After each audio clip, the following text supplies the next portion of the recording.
तो सबसे पहली जो हमारी प्रॉपर्टी हम पढ़ेंगे फ्लैक्स बॉक्स प्रॉपर्टीज़ के अंदर, वो हमारी प्रॉपर्टी आती है फ्लैक्स बॉक्स डायरेक्शन। अब फ्लैक्स बॉक्स डायरेक्शन प्रॉपर्टी क्या करती है? It sets how flex items are placed in the flex container along with axis and direction, कि हमारे जितने भी फ्लैक्स आइटम्स होंगे वो कंटेनर के अंदर किस तरीके से अरेंज होंगे, वो हमारा डिसाइड क्या करता है? फ्लैक्स बॉक्स डायरेक्शन जो है डिसाइड करता है। और हमारा मेन एक्सिस क्या होगा, क्रॉस एक्सिस क्या होगा। अगर हम रो वाइज अरेंज करते हैं तो हमारा हॉरिजॉन्टल एक्सिस होगा मेन एक्सिस और दूसरा एक्सिस होगा क्रॉस एक्सिस। अगर हम कॉलम वाइज अरेंज करते हैं तो हमारा वर्टिकल एक्सिस होगा मेन एक्सिस और दूसरा एक्सिस होगा क्रॉस एक्सिस। तो ये सब जो डिटरमाइन करता है वो डिटरमाइन करता है फ्लैक्स बॉक्स डायरेक्शन। तो आइए इसको डिटेल में पढ़ते हैं। तो इसके लिए एक्सपेरिमेंट करने के लिए, इसका प्रैक्टिकल करने के लिए हम क्या करेंगे, मैंने यहाँ पर VS कोड के अंदर कुछ कोड लिखा है, वो मैं कोड आपको समझाता हूँ। मैंने बॉडी के अंदर एक H1 हेडिंग बनाई है फ्लैक्स बॉक्स प्रॉपर्टीज़ के नाम से, जिसके अंदर हम सारी की सारी फ्लैक्स बॉक्स प्रॉपर्टीज़ का प्रैक्टिकल करेंगे। उसके बाद मैंने एक डिव बनाया है जिसको मैंने ID दी है कंटेनर, ये हमारा सबसे बड़ा डिव है। फिर उसके अंदर मैंने 7 डिव बनाए हैं छोटे छोटे, मतलब सब डिव्स बनाए हैं, और उनको मैंने इनलाइन स्टाइलिंग दी है। मैंने सबको एक बैकग्राउंड कलर दे दिया है, वो भी एज अ विबग्योर। विबग्योर आपने साइंस में पढ़ा होगा, violet, indigo, blue, green, yellow, orange और रेड। मैंने ये कलर्स जो हैं असाइन कर दिए हैं अपने हर एक डिव को। मेरे 7 सब डिव्स हैं तो मैंने सबको एक एक कलर दे दिया है, रेनबो कलर।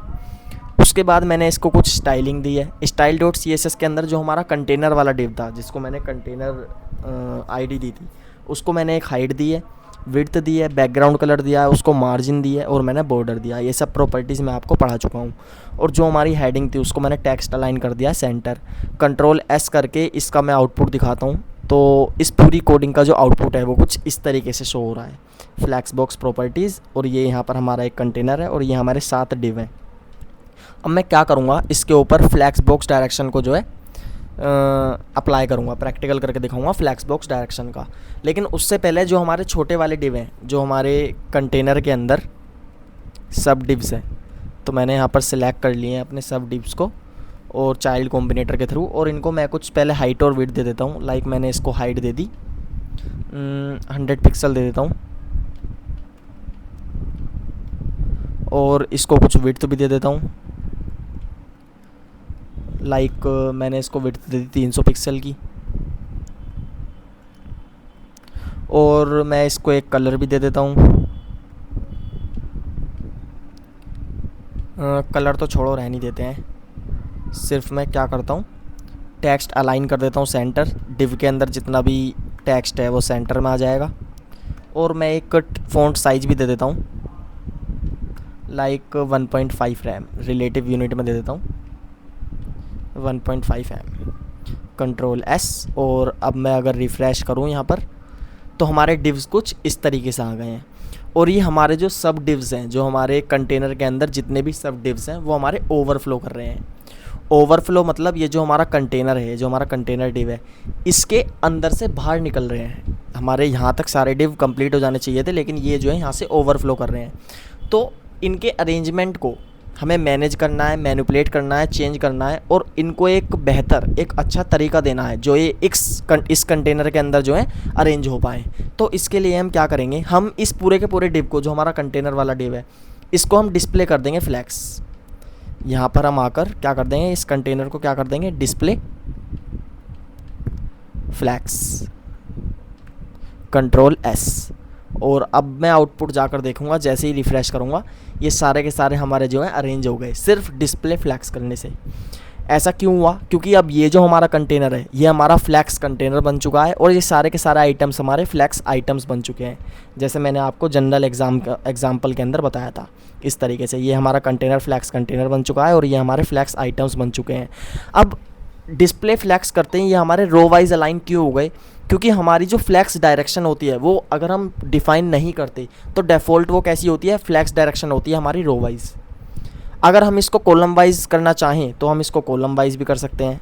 मैं यहाँ पर सिंपली लिख दूँगा फ्लैक्स डायरेक्शन और यहाँ पर कॉलम लिख दूँगा, कंट्रोल S। अब मैं जैसे ही रिफ़्रेश करूँगा ये मेरे कॉलम वाइज जो है अलाइन हो गए।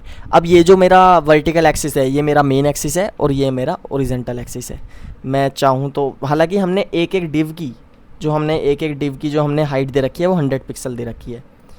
हाइट 100 पिक्सल और विड्थ 300 पिक्सल। लेकिन अब हमारे पास पूरे के पूरे कंटेनर की हाइट कितनी थी, पूरे कंटेनर की हाइट ही हमारे पास 300 पिक्सल है। तो इस तरीके से 3 ही डिव आनी चाहिए थी, लेकिन हमारे 3 डिव नहीं आए, हमारे सारे डिव्स अलाइन हो गए। तो देखते हैं हमारे पर्टिकुलर डिव को कितनी हाइट मिली है। हमारे पर्टिकुलर डिव को 42.86 पिक्सल की हाइट मिली है। तो इस तरीके से हमारे एलिमेंट्स जो हैं अरेंज हो जाते हैं। तो ये मैंने आपको रो रिवर्स नहीं पढ़ाई, मैंने आपको पढ़ाई है प्रॉपर्टीज़ फ्लैक्स बॉक्स डायरेक्शन। उसके अंदर फ्लैक्स डायरेक्शन रो पढ़ा दी, फ्लैक्स डायरेक्शन कॉलम पढ़ा दी। अब फ्लैक्स डायरेक्शन रो रिवर्स क्या होती है ये भी आपको दिखाता हूँ। अगर मैं यहाँ पर फ्लैक्स डायरेक्शन चेंज कर देता हूँ, सबसे पहले कॉलम कर रखी है ना, तो कॉलम रिवर्स ही पढ़ाता हूँ, Ctrl+S। और अब मैं इसको रिफ्रेश करूँगा तो हमारे जो डिव्स अलाइन हुए हैं वो कॉलम रिवर्स, कॉलम नॉर्मल क्या था, from top to bottom, column wise top to bottom हमारे डिव्स जो हैं अलाइन हो गए थे, अरेंज हो गए थे। लेकिन अगर मैंने इसको रिवर्स कर दिया तो ये बॉटम से टॉप की तरफ जो है क्या हो गए हैं, अरेंज हो गए हैं।